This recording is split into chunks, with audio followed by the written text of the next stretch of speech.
So today we're talking about automation ROI again. And we did last month. And why are we doing it again? Because there's more than one set of ROI to be had. Yeah. ROI isn't about, well, I've spent it, someone's made some money somewhere. It obviously needs to be you guys making money from automation. We talked on our previous webinar about account management, and today it's about BD. So on to the next slide, please, Wayne. So some of you know who Wayne and I are already. We're not suggesting by any stretch of the imagination that we're famous, but some of our lovely clients are already on the call, which is great to see. For those of you that don't know us, I'm Wayne. No, I'm Lisa. That's a great start. And obviously Wayne is the pink guy there. Right, so for those of you that don't know who we are and are coming to this webinar cold, ultimately we do three things, and keep flicking through the slides for me, Wayne. The next one, please. We are fixated on recruiter productivity. We have a platform that helps do that, as well as we do live training as well. We're really fixated on recruiters picking up the phone. That'd be good, to the right people at the right time, and weaponizing the tech stack that you've got alongside the humans. You plug those two things together, humans, technology, process and data. Yeah, put them all together, good stuff happens. Or alternatively, you could hire loads of people, buy loads of kit, get loads of data in all sorts of places, and have a kind of, as long as the money hits the board, I'm okay approach. Hold on tight, everyone. I prefer it when it's all joined together and it's nice and connected. So that's something for you to think about. That's me being a bit sarcastic. On to the next slide. So yeah, I'd be really interested to see some of you signing up for a free trial of it. And for those of you who've already got it, thank you very much for buying it. We've got a big ticket product that we have called Bullhorn Vision. We're very proud of this. This is a testimonial that we received last week from a client, so I had to put it up. And he was like, God, why didn't I do this ages ago? It's best money I've ever spent. I was like, I'm going to write all of this stuff down. The vision product for us is really simple. We'll audit your systems, your processes, your people, your data, and we'll show you where the gaps are. And also, very importantly, get a vision for your business from you about where you want your business to be and what you'd like it to do and how you'd like it to have a purpose. And we put all of that together, and then we make some suggestions on how you can improve. And obviously, we've been in the market a while, haven't we, Wayne? So, you know, we've been there and done that and got several T-shirts. On to the next slide. So if you want to know more about the vision, put vision in your chat. And then ultimately as well, and why you're all here today, is automation. Now we have a fantastic product called Automation Buddy. And what we've called it Buddy because Buddy means different things to different people. Buddy could be a cuddle. Buddy could be some counseling. Buddy could be pick up my shopping, it's too heavy. Buddy could be sit alongside me and tell me which way I need to drive. We help our clients via Automation Buddy, either by building automations for them if they're time strapped or they just don't want to learn how to do it. We coach them if they really want to learn more.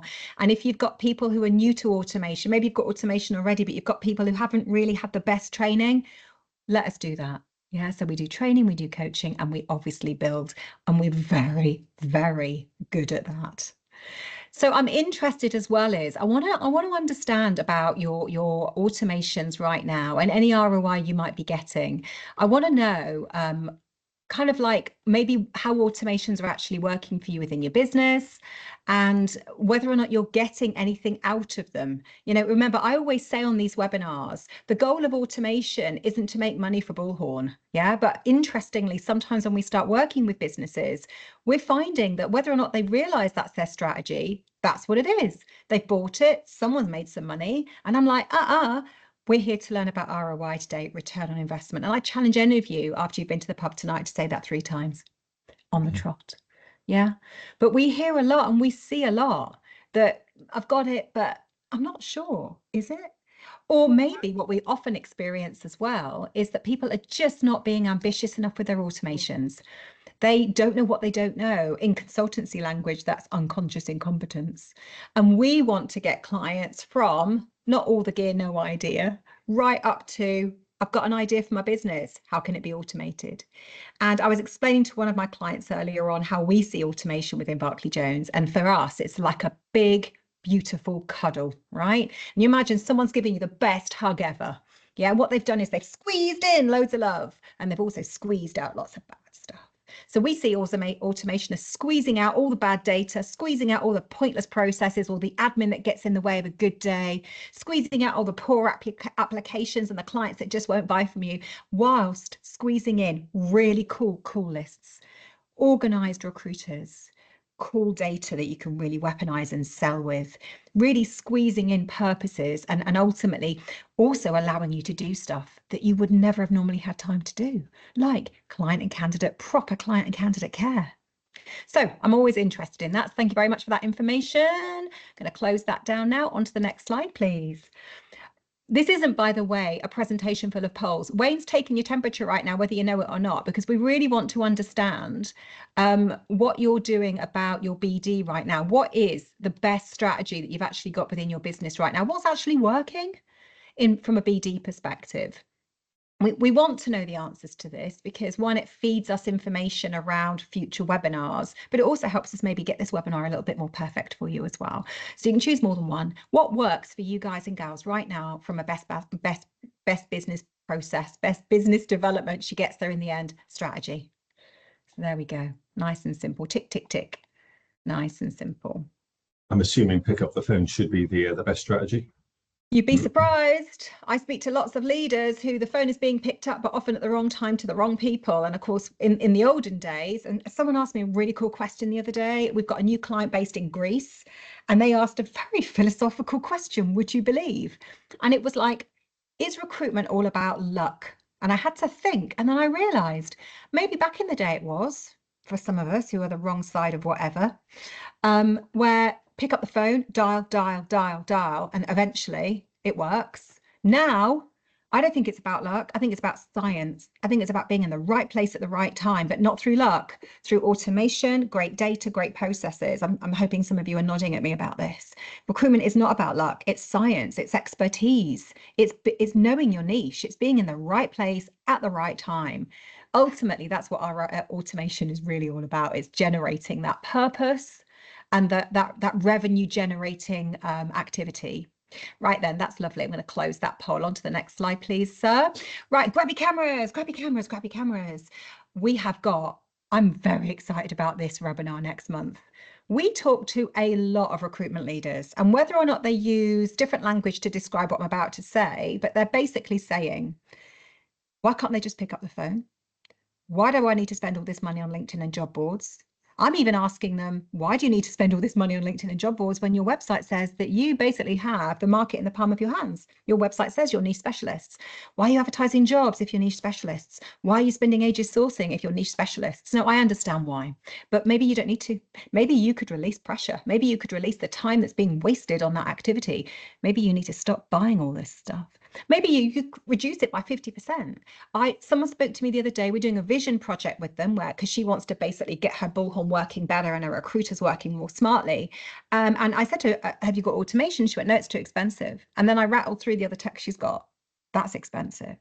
And I looked at that and went, all the things that she's trying to achieve will be nigh on impossible without automation. But she's also hamstringing her business by spending too much money on the wrong things. And as leaders, our job is to sometimes stand back from the cold face and go, have I been hitting things in the wrong place? Do I need to, the diamonds are over there, but I've been pointing my nose over here. That's the webinar for next month. Grab that QR code, register please. If you're an existing client of ours, you're very likely already booked because we're very good at that. We like fast tracking our clients onto those webinars. I'd like you to think about what this question means throughout this webinar, please. This question, are you Bullhorn? Fill in the space. Yeah, we'd like it to be first, a blend of first and only. Not because we work for Bullhorn, by the way. We used to use the term CRM first when Wayne and I first met a billion years ago, and we worked for a very big recruitment business who have bonded out. I'm showing my age. We did have a CRM first mantra, and oh my God, did they make a ton of money based on what we did. Yeah, we've still fixated on that. We've just used the word Bullhorn first now instead. But most of my clients that come to me, their vision for their business is to be lean, mean, fast, effective, caring, work-life balance, D&I, all that stuff. They want to be all of these things on top of everything else they're doing. And sometimes what's getting in the way is too many systems, too much data, and not enough process. And Bullhorn may not be the perfect system. I challenge any of you to tell me which one is. But it is bloody good at getting you to where you want to be if you just let it. Yeah. So that's something to think about. That's why we do these vision projects a lot of the time as well. On to the next slide, please, sir. Again, talking about tips, grab your cameras. This one is in a couple of weeks' time. This is aimed at recruiters and resources and leaders, getting inside Bullhorn, the system, and helping it manage your business development. Yes, please, everyone's saying. Get yourselves booked on. If you're an existing client, you should already be booked onto that webinar. On to the next slide. Now, I'm going to zip through these. We've got loads of 1-minute tips on our website. You might know about these already. They take 1 minute to watch, and they're a great tip. So on to the next slide, please, Wayne.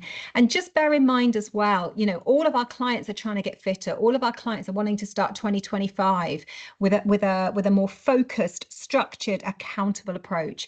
It's about focus and it's about performance, and recruitment is not a linear process. We know that. You can get attacked at all angles. Today we're focused on BD, but we're going to be focused on the entire life cycle and how automation and Bullhorn first can really realize your goals and your vision. So on to the next slide. Fantastic. So a few stats to set the tone. I'm just going to let you read those, but business development can be absolutely pants. It can be soul destroying. I speak to lots of leaders who've hired some great recruiters for those recruiters to find that when BD gets hard, the weak, that's the wrong language, but those people just get going, they go. And a lot of my clients are losing recruiters right now because maybe they hired during the boom time when literally jobs were falling out of the walls and candidates were going yes to all of them, and now it's a bit tough. Now automation can definitely take the strain there, but I actually think sometimes the process is a bit lacking. We might hire the best people, but then we give them the worst processes and the worst data, and that does not make for a long-term strategy. So the stats are not on our side from a BD perspective, but Wayne's going to fix that today, aren't you, Wayne? Next slide. So I want you to be considering while you're watching this webinar the impact of the things that he's showing you, whether you have automation or not, because there's a flipping shed load of tips for if you don't have automation, and evidently a Jedi mind trick to get you to think about it. But I want you to have more time, not less, because ironically, we're working less hours in the recruitment industry than we did 20 years ago. And those of you who are the same age as me know I'm right. We want to have more conversions rather than missed. A lot of my clients are missing opportunities, but they don't even know it. That's a bit of a shame, isn't it? I think maybe it's time to realize what we might be missing out on and doing something about that. And I want you to absolutely have more cash in the bank so you can go skiing more, or whatever it is you want to do with your businesses. Not less, not missed.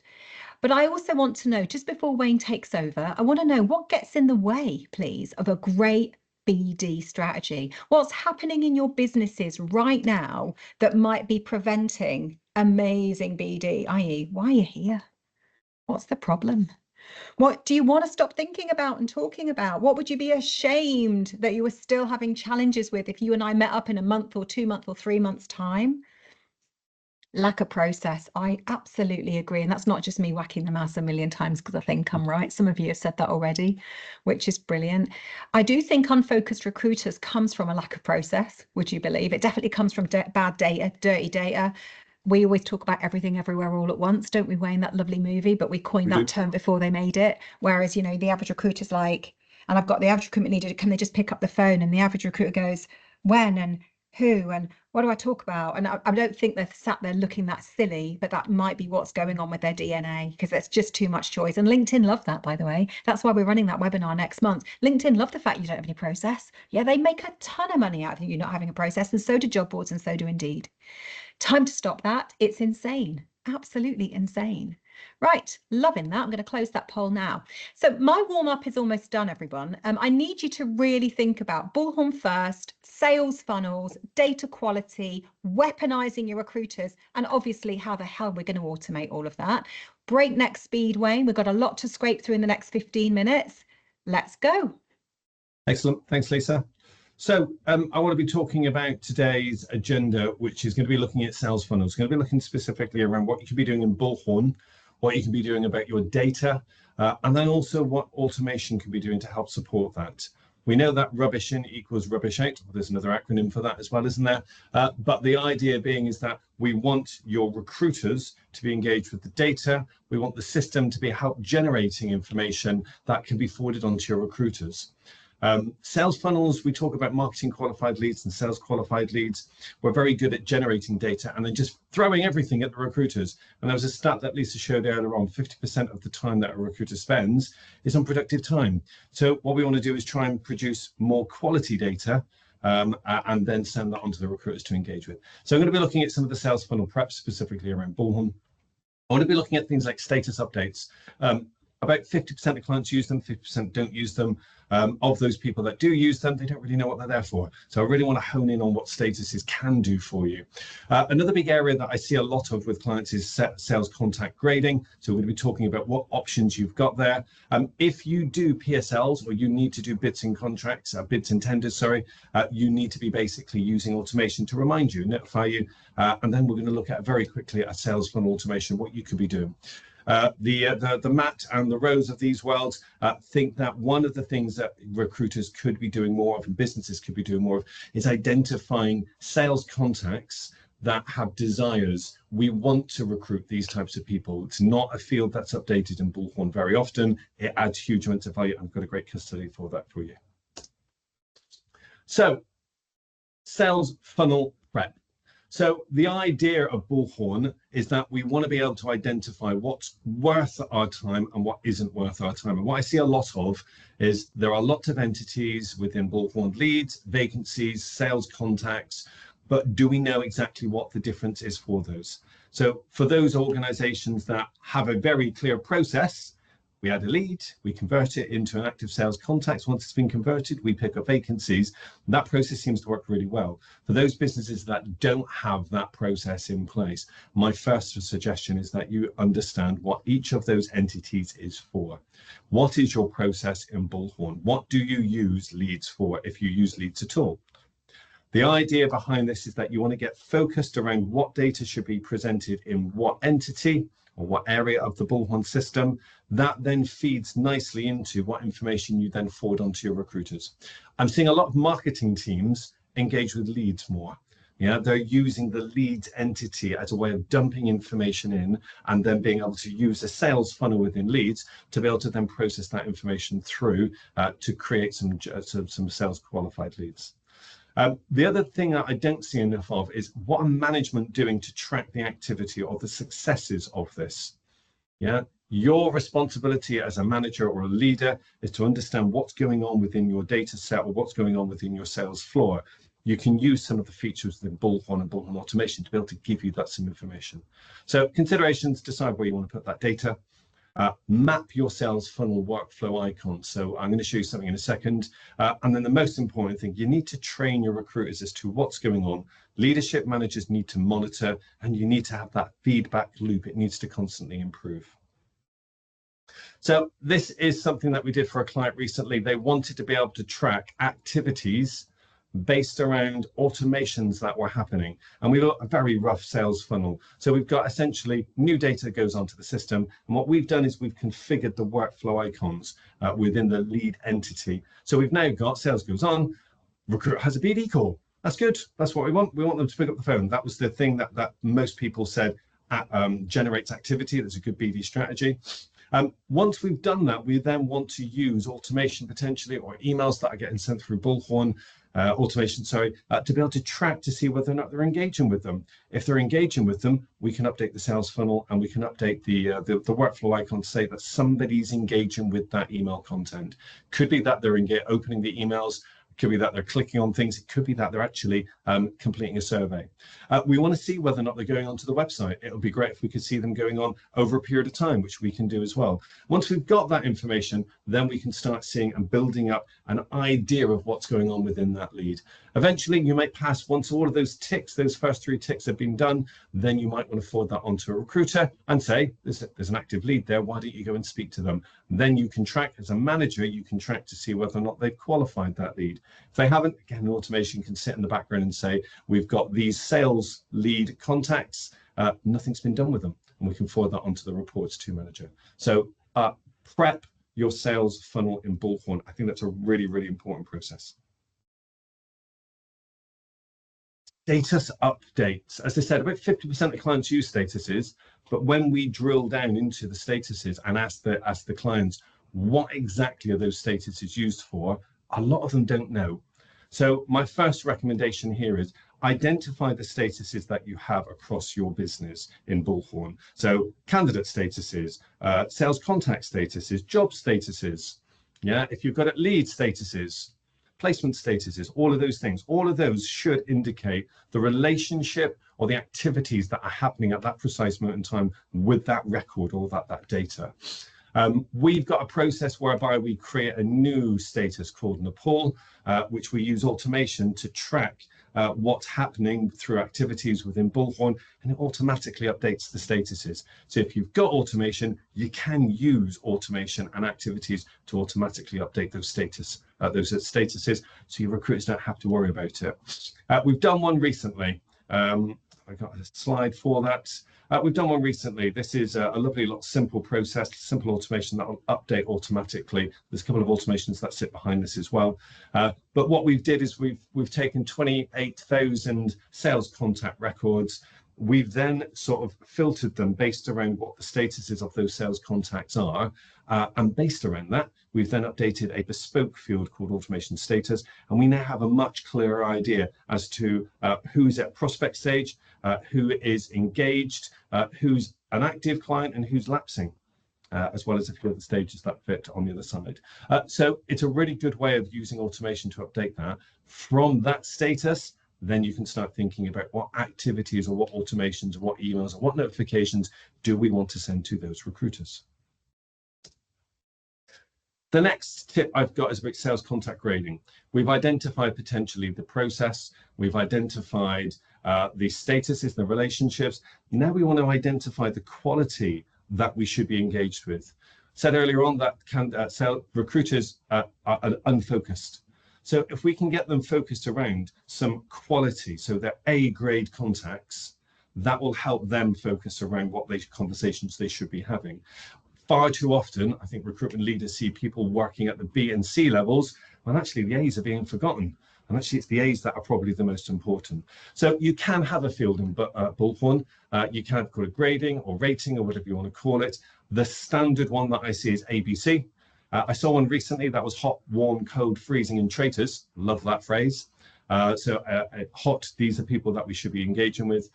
There is a risk with that grading process though, which is if I go on and grade Lisa as an A-grade contact, and then Matt comes along and has that conversation with somebody and says, actually, Lisa was all right, but I'm going to put it down as a C. That means Wayne's grading has been removed. That bit of work that he's done has been pointless.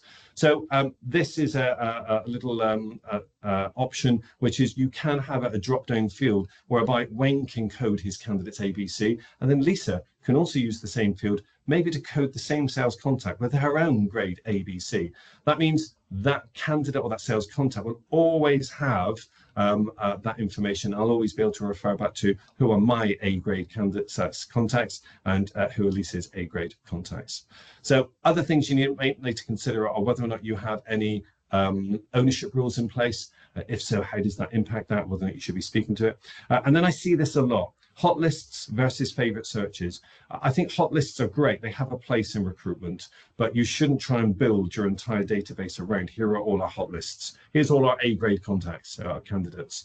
You can use favorite searches. If you can train your recruiters up to engage with the data, the fields in Bullhorn, and then you can run a search and then save that search. It has the same impact, but it's way more flexible. Yeah, it doesn't require me to manually go in and add and remove people from a hot list. Every time I run my favorite search, it's refreshing that data. So I would be a big advocate of favorite searches over using hot lists to try and segregate your data out.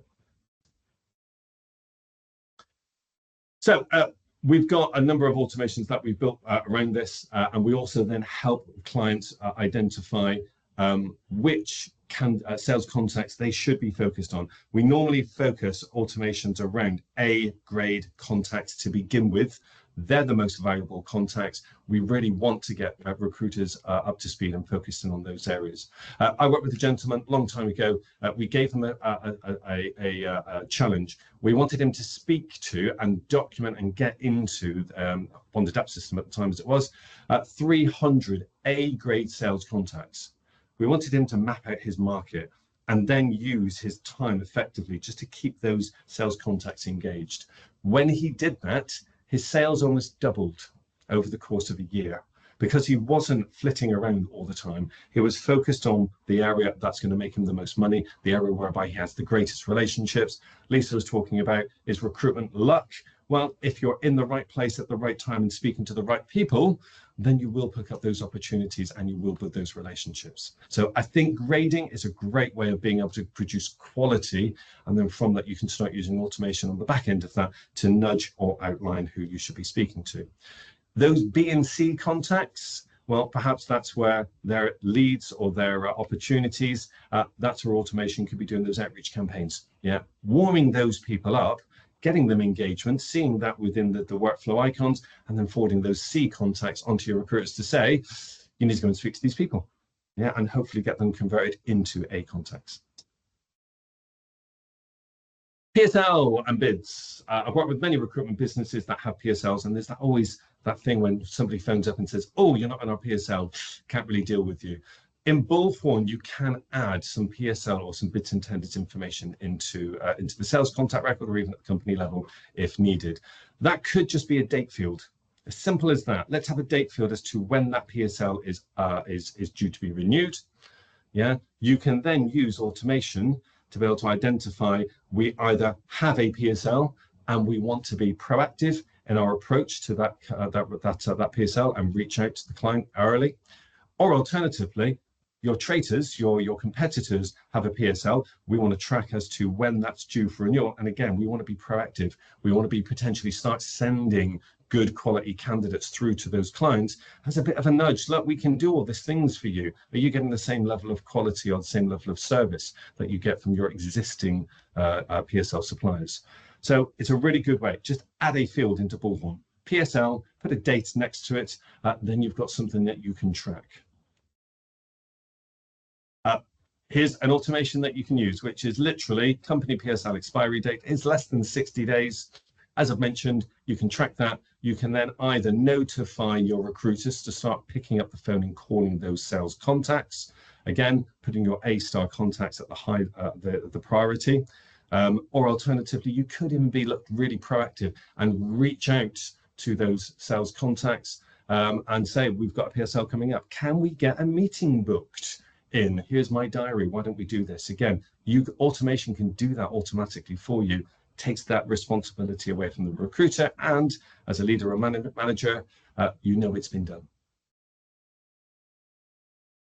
So we've looked at getting your Bullhorn system set up. We've looked at looking at the quality of the data through grading. We've looked at some of the other fields that you could be using within Bullhorn.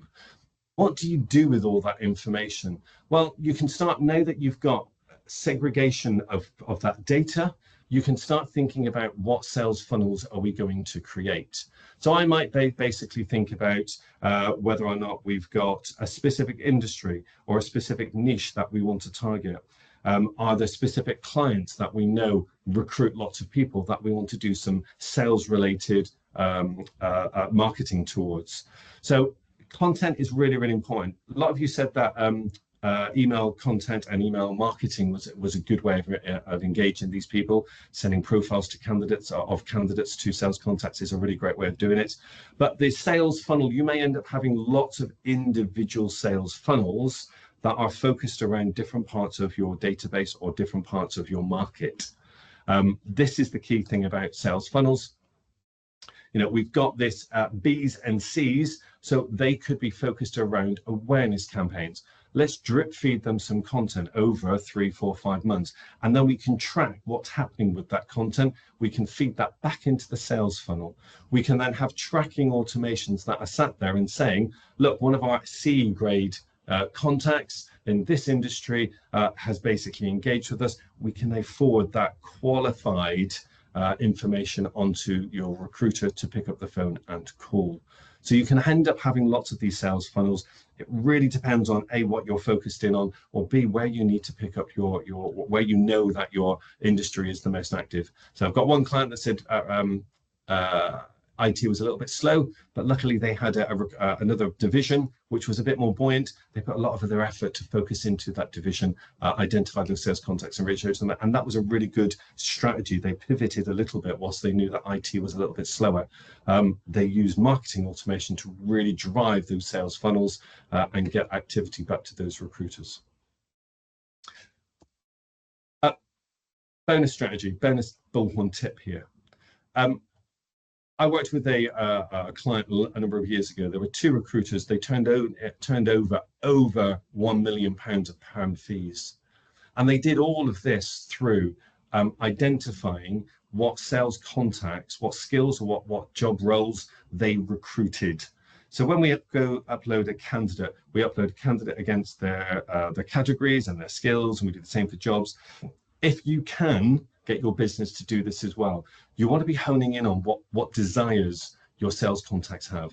And there are some specific fields in Bullhorn. You just use the category skills, or you could use the desired fields.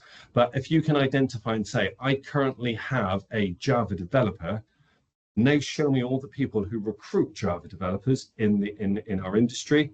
There is your call list. Now, you could be using things like Bullhorn automation to be able to highlight those and forward those onto your recruiters, but just giving them a search, just giving them the ability to be able to pull up a very quick list will then generate your call list. So desired categories and skills, I think, is really, really important. And it will just aid your business development lifecycle. As a leader, this is also critical information, because this is normally what's stored up in recruiters' heads. And invariably, when they win the national lottery, they get headhunted, that information leaves them. Whereas actually, if this is recorded in Bullhorn, you could then sit somebody in that desk very quickly and say, there's a Java developer, pull up a list of all the people that recruit Java developers. Let's go and do some business development now. I think that's really, really important. If you can use this within your business, I think it'll add a huge amount of value. So that's Matt just showing you how to do that. So automation next steps, I think it's really important. Define what sales funnels you have. Define what data you want to capture in Bullhorn. Does everyone understand what they should be using and what data should be going where? Once you've got that figured out, do you understand what statuses are, what relationships you have with that data, and also what's the quality of that data? Once you've understood that, then you can start updating the Bullhorn system. Yeah. Once you've updated it, then you can start training and educating your recruiters. And then once you've done all of those things, you can either remind your recruiters to go and run these searches themselves, or you can automate a lot of this process behind the scenes and then provide them with information that you want to do. So those are my tips for around Bullhorn business development and also automation business development. If you've got any queries or tips, or you need some help, feel free to reach out. Fantastic. So we just want to know from all of the tips that you've gathered today, whether or not you're actually ready to crack on with this. Grab your mice and answer the question. It's popping up quickly now. We're nearly done. So do you know what you need to do and you're going to get on with it? Or you don't have the time or knowledge to get on with it? Or you don't actually have automation yet, so you can do a lot of the stuff that Wayne's talked about from a Bullhorn perspective, but actually automation will give you that massive leg up. Have a think about that. Answer the questions and we will move forward. Brilliant. Lots of value being got today, which is fan-flipping-tastic. Right, I'm going to close the poll. Let's continue and get you onto your days. Right, so you know where we are, and I'm obviously going to be messaging you with the video early next week and inviting you to the next webinar if you've not already bothered to book your lovely selves on. Next slide, please, Wayne. Brilliant. So here we're obviously here marketing our business. We can train your lovely staff on a variety of different areas, whether it be a learning management system, which is fantastic for onboarding your new starters and refreshing experience, or we can do live webinars as well. We're very Bullhorn first focused. We want you to make as much money from that system as possible. And obviously that automation engine that should wrap around and squeeze your business, squeeze all the bad out and squeeze all the good in. We're really interested in working with you on those projects, whether you have automation and are about to start, or you've already got it and you need to butt kick it. On to the next slide. Don't forget as well our lovely little hit platform. We're very proud of it. It makes a big difference. One of our clients recently called it effing amazing. Love to put that in a testimonial. That would be great. But his new starters are billing quicker than ever before within his business, and his leaders have been freed up that they don't necessarily need to do as much training. They can do more performance management, which is important, I think. Focus your time and attention on the right things. Outsource whatever you can. You've got the QR codes there to register for the next webinars if you're not lucky enough to have been an existing client and will have booked you on automatically. And obviously keep us posted on how you're doing. We'd love to hear from you. You've got our details, but evidently I'm going to be nagging you anyway. So don't be shy. Catch up with you on the next webinar. Have a great rest of day. Take care, everyone. Have a great weekend. Cheers.